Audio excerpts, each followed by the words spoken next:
ഉണ്ണിയമ്മേ കുമ്പടി വന്നു. Shri M V Govindan പറഞ്ഞത് നല്ല പരാജയം ഏറ്റുവാങ്ങിയെന്നാണ്. ഇത്രയും നല്ല പരാജയം എങ്ങനെ ഏറ്റുവാങ്ങിയെന്നാണ് പ്രാഥമികമായ കണക്കുകൂട്ടൽ. ആദ്യം കാണുന്ന കാരണങ്ങൾ എന്തൊക്കെയാണ്? ഇന്ന് നമുക്ക് ഇവിടെ തന്നെ കൂടാ, എല്ലാം അറിഞ്ഞിട്ട് തന്നെ കാര്യം. വിജയത്തിൽ അമിതാഹ്ലാദം കൊള്ളാതിരിക്കുകയും പരാജയത്തിൽ കടുത്ത നിരാശയുടെ പടുകുഴിയിലേക്ക് പോകാതിരിക്കുകയും ചെയ്യുക എന്നുള്ളതാണ്. കാരണം രാഷ്ട്രീയം വൈയക്തികമായ ഒരു ഏർപ്പാടല്ല, അത് പൊതുസമൂഹത്തിന്റെ നന്മയിലാക്കി നടത്തുന്ന ഒരു കൂട്ടായ അധ്വാനമാണ്. പണ്ഡിതനാണെന്ന് തോന്നുന്നു, അർത്ഥം പറഞ്ഞൊന്നും കേട്ടില്ലേ? അത്തരം പ്രത്യയശാസ്ത്ര ബോധമുള്ളവരെ സംബന്ധിച്ച് എന്തൊക്കെയാണ് തെരഞ്ഞെടുപ്പിൽ പരാജയത്തിനിടയാക്കിയ കാരണങ്ങൾ എന്നുള്ളത് സസൂക്ഷ്മം പരിശോധിച്ച് അതിൽ ഇടപെടുക എന്നുള്ളതാണ്.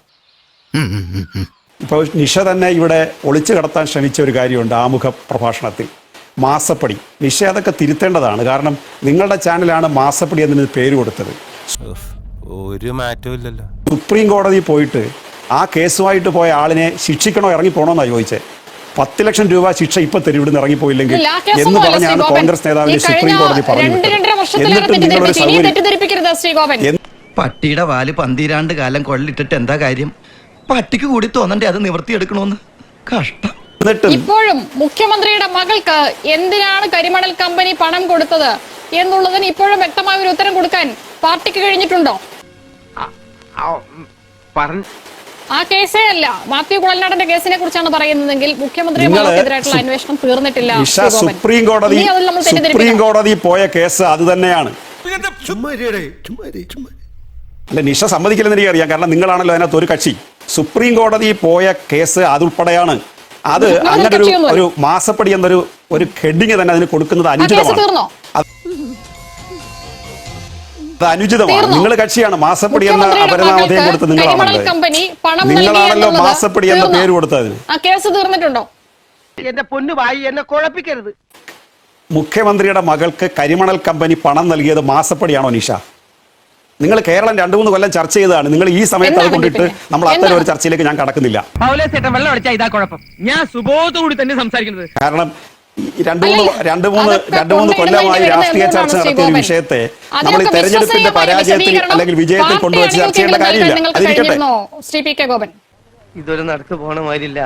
പാർട്ടി അണികൾക്ക് നൽകിയിട്ടുണ്ട്. ശ്രീമതി നിഷ 10 വർഷത്തിനിടയിൽ സംസ്ഥാന ഗവൺമെന്റിന്റെ മന്ത്രിമാർ അഴിമതി ആരോപണത്തിൽപ്പെട്ടിട്ടില്ല, ആക്ഷേപത്തിൽപ്പെട്ടിട്ടുണ്ട്. എന്നിട്ട് അഴിമതി എന്ന ആക്ഷേപം പൊതുവായിട്ട് ഉന്നയിച്ചിട്ടുണ്ട്. പക്ഷെ ഒരു അഴിമതിയും കേരളത്തിൽ നിലനിൽക്കുന്നില്ല. അസംബ്ലിയിൽ വ്യവസ്ഥാപിതമായിട്ട് ഉന്നയിച്ചിട്ടില്ല, കോടതിയിൽ നിലനിൽക്കുന്നില്ല. സംസ്ഥാന ഗവൺമെന്റ് എന്തെല്ലാം കേരളത്തിലെ ജനങ്ങളെ സംബന്ധിച്ച് അത് അഴിമതിയുടെ പേരിലാണോ നിഷ തോറ്റത്? ഏത് മന്ത്രിയാ നിഷ അഴിമതി നടത്തിയത്? നിഷ, ഈ ചർച്ച അങ്ങനെയാണ് നിങ്ങൾ വഴിതിരിച്ചുകൊണ്ടുപോകാൻ ശ്രമിക്കുന്നതെങ്കിൽ നിങ്ങൾ ഇന്നത്തെ ഈ പരാജയത്തിന്റെ അടിസ്ഥാനത്തിൽ ഇടതുപക്ഷത്തെ ആക്രമിക്കാൻ നിങ്ങൾ അഴിമതി എന്ന ആക്ഷേപം ഉന്നയിക്കാൻ പറ്റില്ല. കേരളത്തിൽ ഏത് മന്ത്രി ഏത് അഴിമതി ആരോപണത്തിൽപ്പെട്ടത് ഏത് കോടതിയുടെ മുമ്പിൽ തെളിയിക്കപ്പെട്ട് കഴിഞ്ഞ കാര്യമാണ്. ഏത് അസംബ്ലിയിൽ നിങ്ങൾ വ്യവസ്ഥാപിതമായി ഉന്നയിച്ച കാര്യമാണ്. അതുകൊണ്ട് നിങ്ങൾ അഴിമതിയുടെ കണക്ക് പറയരുത്. അഴിമതിയുടെ പേരിലല്ല കേരളത്തിലെ ജനങ്ങൾ ഭരണമാറ്റം ആഗ്രഹിച്ചു എന്ന് പറഞ്ഞാൽ സമ്മതിക്കാം. ഇത് താങ്കൾ ഇപ്പോ ഇന്ന് ഈ ചർച്ചയിൽ പറയുന്നുണ്ടല്ലോ, മനോരമയ്ക്കകത്ത് മനോരമ വ്യക്തമായിട്ട് പറഞ്ഞാൽ ഞങ്ങളെല്ലാം അംഗീകരിക്കാം. മനോരമ വലിയ ഹെഡിങ് കൊടുത്താൽ ഞങ്ങൾ അംഗീകരിക്കാം. കോടതിയെ നിങ്ങൾ പരിഗണിക്കണ്ട നിഷ, കോടതിയെ നിങ്ങൾ പരിഗണിക്കണ്ട. മനോരമയിൽ വലിയ ഹെഡിങ് കൊടുത്താൽ മതി, ഞങ്ങൾ അംഗീകരിക്കാം. കവി തല്ലു വാങ്ങിയിട്ടേ പോകുന്ന തോന്നുന്നു. നിങ്ങൾ കോടതിയെ പരിഗണിക്കണ്ട. മനോരമയ്ക്കകത്ത് ഒരു വരുന്ന വലിയ ഹെഡിങ്, മനോരമ ചാനൽ വരുന്ന ക്യാപ്ഷൻ വെച്ച് ഞങ്ങൾ അംഗീകരിക്കാം അഴിമതിയെ. അല്ല, എന്താ പോലെ? അല്ല, അങ്ങനെയാണോ അഴിമതിയെ നമ്മൾ കണക്കാക്കുന്നത്? എന്തോ അലമ്പുണ്ടാക്കാൻ വന്നിരിക്കുക. അതെ, മന്ത്രിക്ക് അറിയാമായിരുന്നോ എന്നുള്ളതിന് ഉത്തരവുണ്ടോ? ശബരിമലയിൽ അത് കോടതിയുടെ പരിഗണനയിരിക്കുകയാണല്ലോ. അത് കോടതിയുടെ പരിഗണനയിരിക്കുകയാണല്ലോ നിഷ. കോടതി വിലയിരുത്തിട്ട് CPM-ന്റെ ആരെങ്കിലും അഴിമതി ആൾക്ക് തീരെ വിദ്യാഭ്യാസം വിവരമൊന്നും ഇല്ലേ, വിഡ്ഢിത്തിരെ പറയുള്ളൂ പെട്ടിട്ടുണ്ടെങ്കിൽ നമുക്ക് ചർച്ച ചെയ്യാം, നമ്മൾ അംഗീകരിക്കാം. അല്ല, അത് പറ്റില്ല. കോടതിയുടെ പരിഗണന ഇരിക്കുകയാണ് ശബരിമല കേസ്. ആ കേസിൽ കോടതി ഒരു വിലയിരുത്തൽ നടത്തി ഇതുവരെ ഒരു തീരുമാനം പ്രഖ്യാപിച്ചിട്ടില്ല, കോടതി വിധി പ്രഖ്യാപിച്ചിട്ടില്ല, കുറ്റപത്രം കൊടുത്തിട്ടില്ല.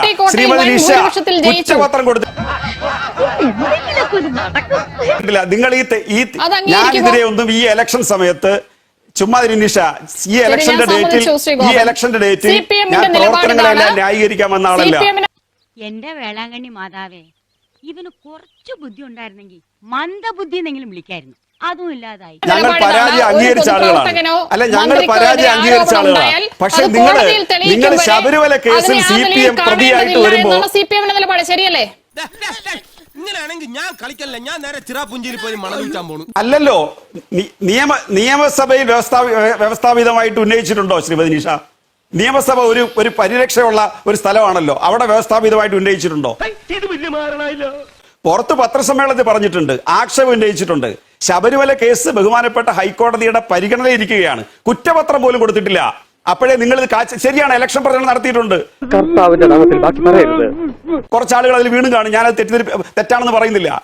കോൺഗ്രസിനെ ആക്ഷേപിക്കാനും പറയാനുമുള്ള കാര്യങ്ങളൊക്കെ ഒരുപാടുണ്ടായിരുന്നു, അവർക്ക് പറയാൻ കഴിഞ്ഞിട്ടുണ്ട്. പക്ഷെ ശബരിമല കേസിൽ അവർ അതിനകത്ത് ഉൾപ്പെട്ടിട്ടുണ്ടെന്നുള്ള കാര്യം കൂടി ഓർക്കുന്ന നല്ലതാണ്.